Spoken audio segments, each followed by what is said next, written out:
Hey all, thanks for joining me. Catching up on Palestine, actually Holy Jerusalem, Holy Land area. That's very important. And I needed to share with you what's going on with the Christians in Jerusalem, specifically, and also the problems with the Christian Zionists and the joint statement from the Patriarchs in Jerusalem and the insulting response from U.S. Ambassador Mike Huckabee. So I'm going to go to the first story. I'm just going to summarize before I start. The Christians in Bethlehem did not celebrate Christmas like they usually do, or in Jerusalem. They did not spruce up the trees with lights. They didn't do any of this. It was a very somber Christmas season because of all the people that they've lost, including Christians, 53 Christians, Muslims in that area. They support each other. So let's start with that. The beautiful shops that they would have open in Bethlehem, Jerusalem area, is supposed to be the highest tourist season. Well, they were shuttered. They were shut. They were closed. They did not celebrate, and this hurt their businesses. But they had to do that. And I'm just giving you a little information on that before I go into the story. I'm going to give you a few little bits of information in each of these articles and go from there. George Anton is the director of operations at the Latin Patriarchate in Gaza. He heads its emergency committee, and he says that we cannot celebrate while Christians and Muslims alike are mourning devastating losses caused by the war. For us, the war has not ended. Yeah. So they limited observances to prayers and a nativity scene inside church buildings. He said, in the past, we decorated our homes. Now many homes are gone. We decorate in the streets. Even the streets are gone. There is nothing to celebrate. Okay. Since October 2023, Gaza's Christian homes, schools, and churches have been damaged or destroyed during Israeli military operations. And of course, you know the three historic churches. I don't know how historic the Gaza Baptist Church is, but they've all suffered damage. St. Porphyrios and Holy Family Church, at least 53 Christians have been killed directly or indirectly during the war, with many others injured. Some were killed in airstrikes, while others died because we could not reach hospitals or provide medicine, especially elderly people with chronic illnesses. Yes. Mother Agapia, however you say it, she confirmed that from a presbytera priest's wife who is in that area. Okay, but they're determined to stay, and more than 400 Christians have left Gaza during the war, fearing for their lives after relatives and friends were killed. Today, an estimated 220 Christian families, around 580 people, remain in the Strip. Those of us who remain are determined to stay. You know, he said, while acknowledging that worsening humanitarian conditions may force more families to leave in search of medical care and stability. Now, get this part. Around 70% of Gaza's Christians belong to the Greek Orthodox Church. It's the Orthodox that are the hugest percentage in Gaza area and West Bank, apparently. That's followed up by the remainder being the Latin Catholics. So it's very important to understand this is still going on. I'm going to move to the second article that's important. Christians in Bethlehem face existential threat under Israel's occupation. Okay, so And it should have been busy, but it wasn't. It was a ghost town for obvious reasons of what's going on in the West Bank. Occupied Jerusalem, Bethlehem, Okay. So he says, this Jack Issa Giacomen, he, okay, what is he? Okay, he has families. He lived there for generations. He says,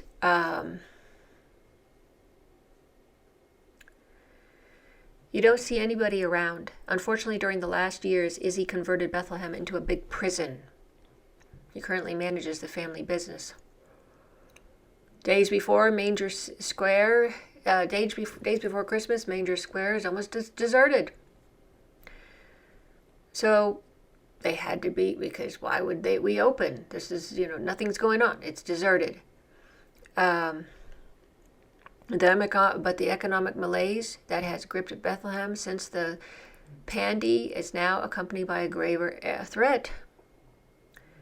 Pressed up hard against the separation wall between Izzy and the occupied West Bank, corralled on surrounding hills by settlements, and choked by a network of dozens of checkpoints and security gates, Bethlehem's Christian and Palestinian identities exist under an ever-tightening siege.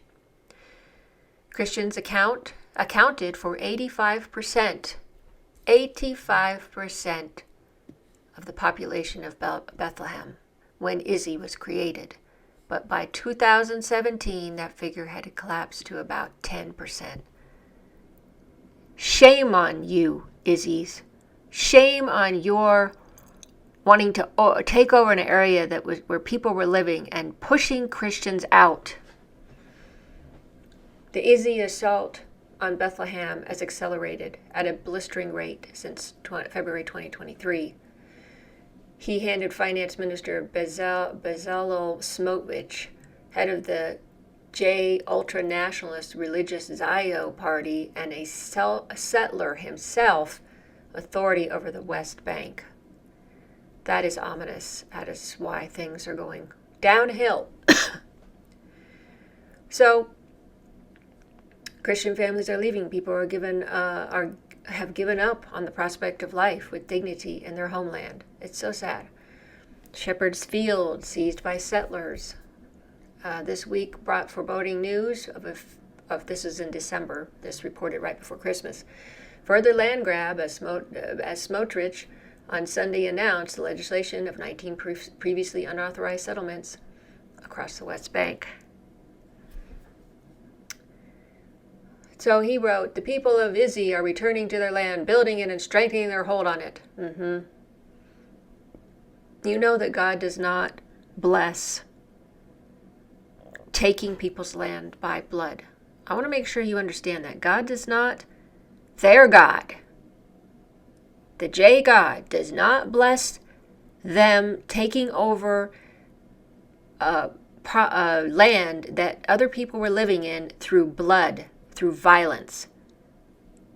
It's against what God was. When God is ready to give the land, he will give it, and you wait patiently, as some other non-extremist crazies and secularists and all these weird groups,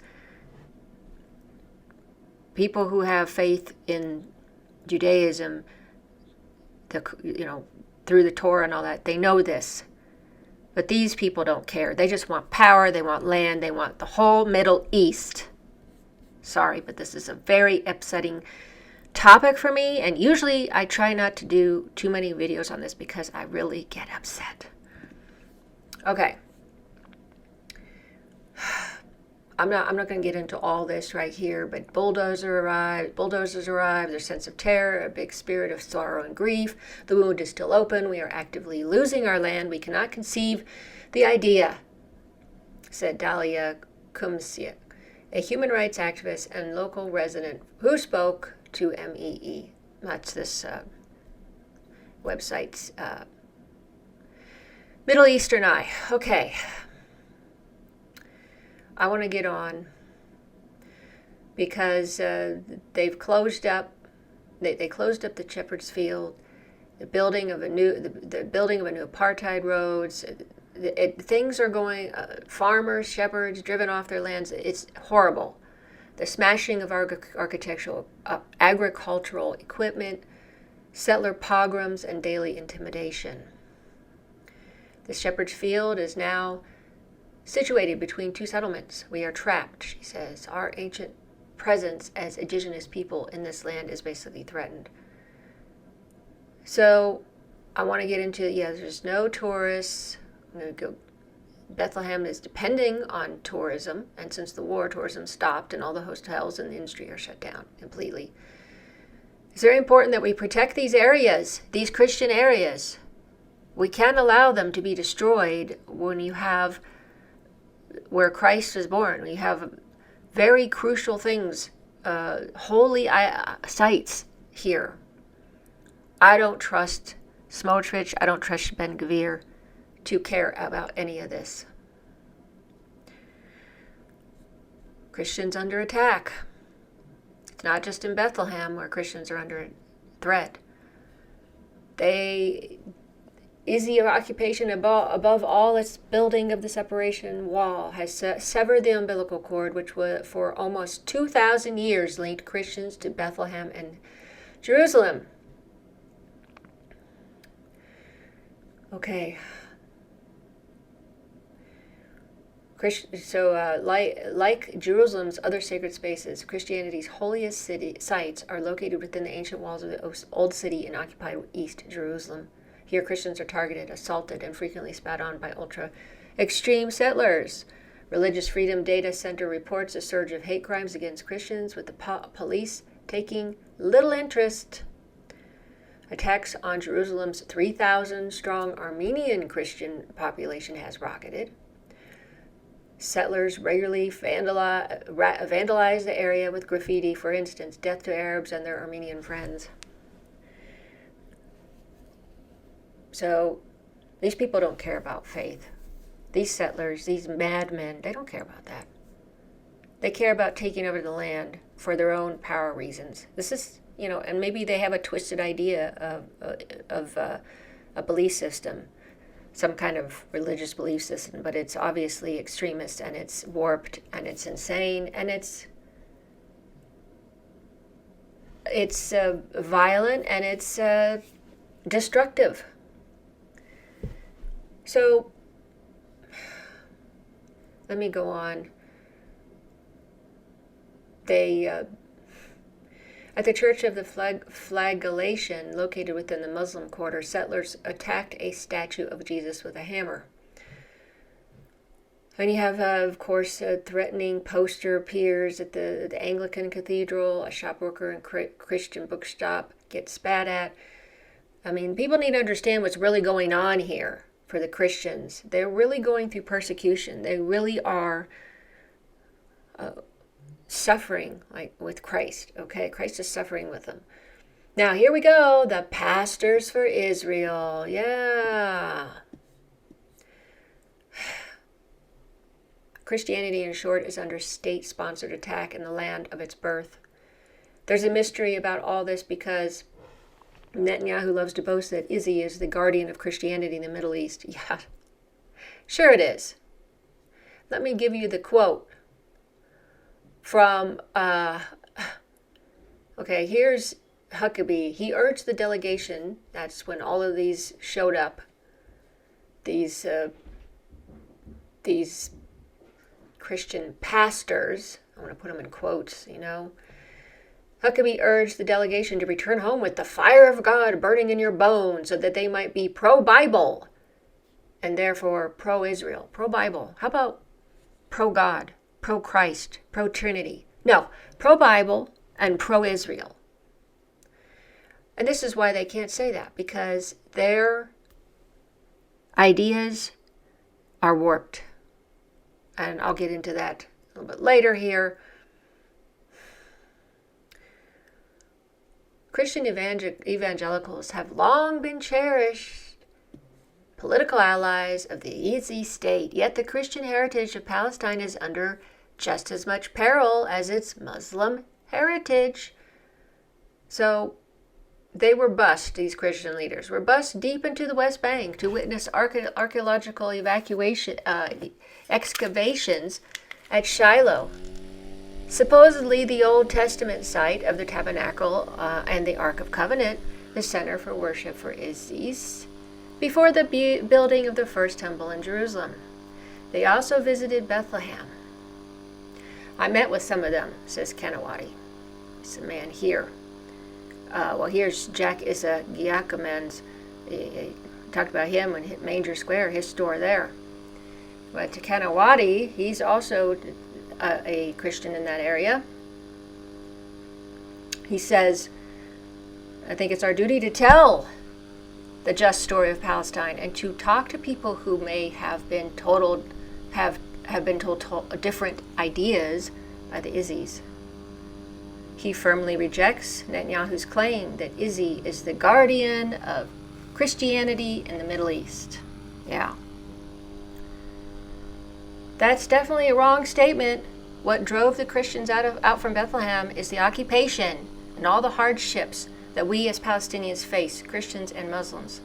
Giacomen is still unsure when Christmas House will reopen, but this is back on Christmas time. But standing in the empty shop, he has more on his mind than the shelves of unsold figurines, icons of saints that stare back at him. Get this line, people. Everybody is crying about the Christians, but we are killed by the knife of the Christians of Europe and America. There is no protection for us as Christians from the Christian countries. Blunt out there, telling you exactly what is going on, how they are feeling. We need to listen to that. We need to hear this. This is why wrong belief, or misunderstandings, ignorance, reading the Bible incorrectly, or misunderstanding because they don't have the guidance from the church, have now been the main distraction, other than the Izzies, of the Christians there. They've lived there for generations, thousands of years. He says, I don't see any hope of any future for the Christians in the Holy Land anymore. The next 20 years, I think you will come and visit Bethlehem. Maybe you will see one or two families left. Devastating. Horrible. Now, of course, we know in the prophecies it talks about this area, Gaza, Palestine, be a big graveyard. Lord have mercy. So then we have this post from, this joint statement. I'm going to read it from I think he's a monk.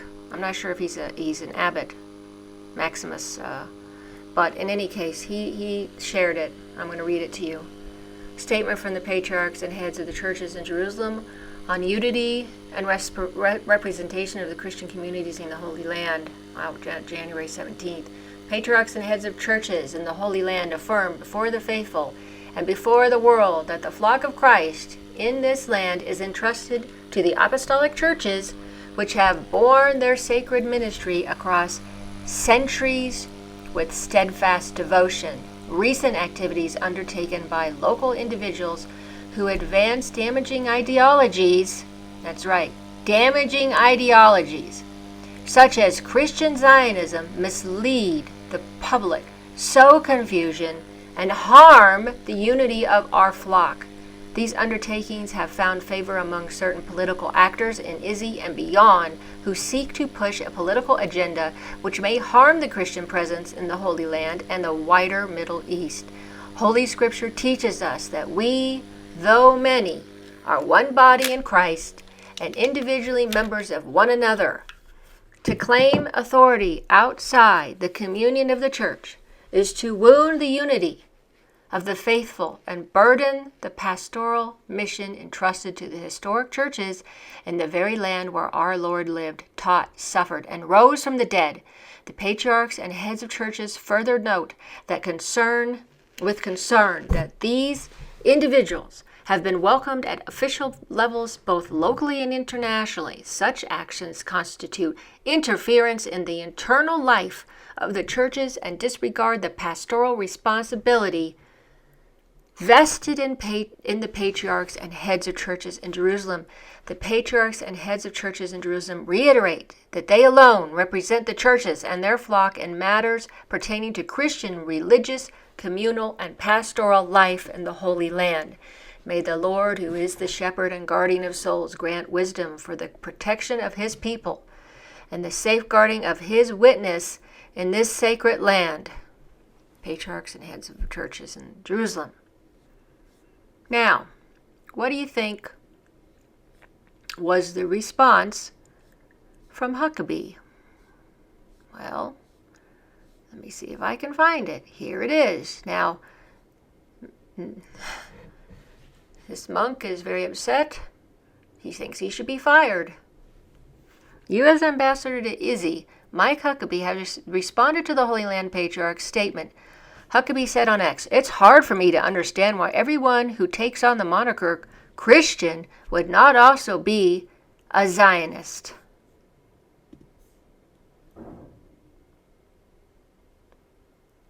Sheer ignorance or willful ignorance.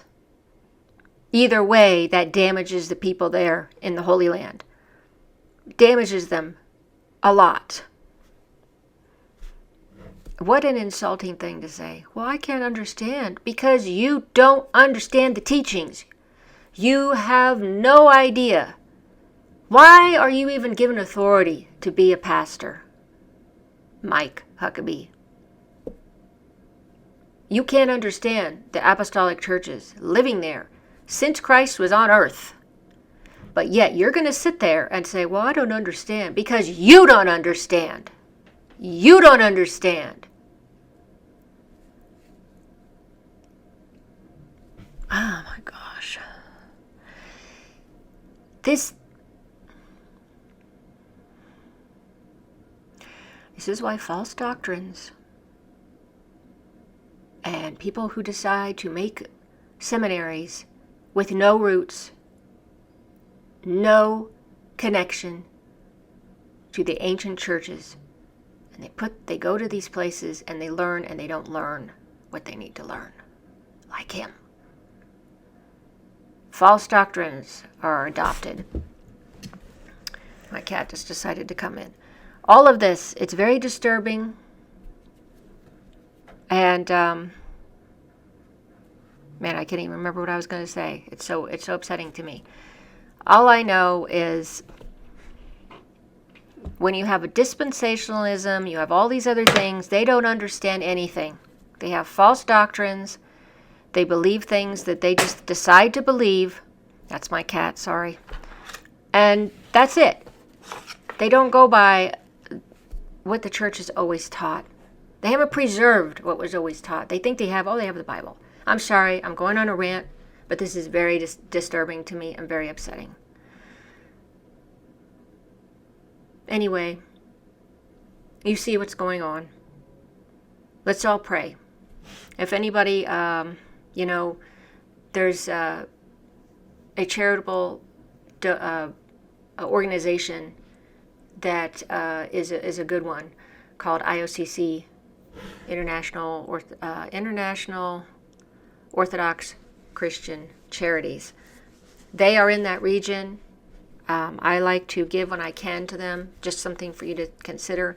I will put a link below this video in the description for this in case you're interested in helping. If you haven't already. Just disgraceful. Apologize if I'm coming off really harsh. I get very emotional about this. That's why I try not to report it too often, because it's very disturbing to me. It's very upsetting to me, and it angers me. I'm not one that has problems with anger. That's not one of my vices, but this is an issue that really does push the button. But let's just keep praying. Pray for them. And again, if you can give anyway, that would be great. As I said, I'll put the link for IOCC down below in the description. There's other things going on, and I'll just give you this one other update, which is so... I'm not going to read the whole thing. I'm just going to tell you what happened because it's just so disturbing. It's so... I don't even have words because it's a organization to help Palestinian refugees. They help with food. They help with medicines. They help with that. The Izzies are pushing them out. They've destroyed their buildings. And this is in, I think, I have to relook, but Gaza. But I'll just share this really quickly. I don't want to get into it because it's just, I want to give you one quote from there, from Ben Gvir. But this is what that's about.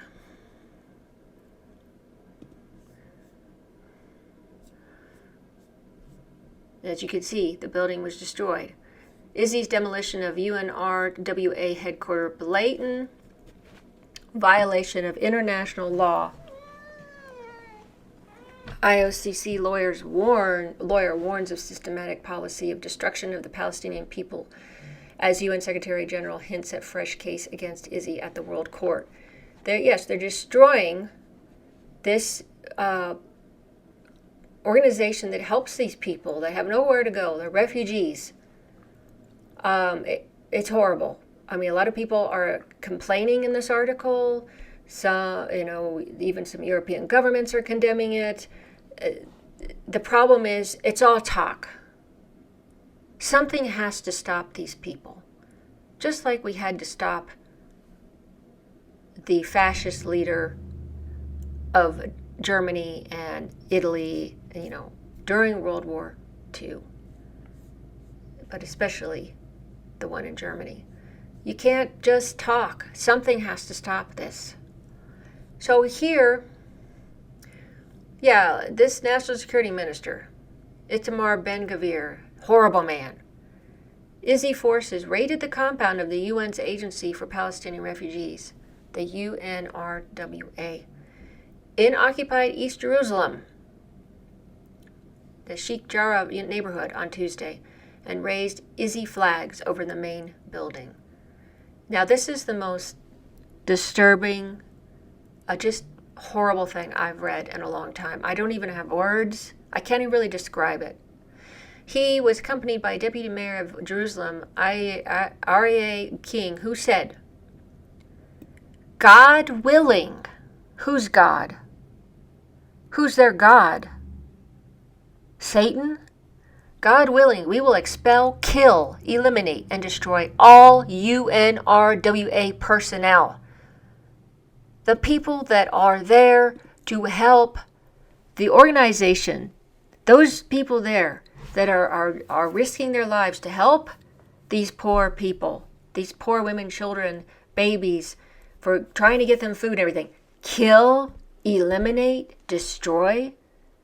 I'm sorry, but this is from the evil one. This is pure evil. They are influenced and under Satan. They're in bondage to Satan.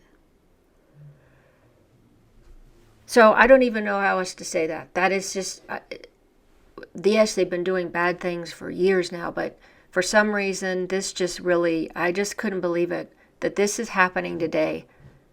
That you can't even have an organization that's helping to feed, give medicine, clothes, shelter. The real needs of people's lives is now being destroyed. They had to move to an area in Ramallah. Well, they fear that's going to happen. They'll probably come here and do this again. I mean, what kind of people do this? What kind of people do this? We already know the bad things before this, with ambulances and everything else that's been hit. This just adds to it. Sorry for the bad news, but I needed to give you an update on that. I felt compelled to do it. Apologize. But it was important to share. Thanks so much for watching.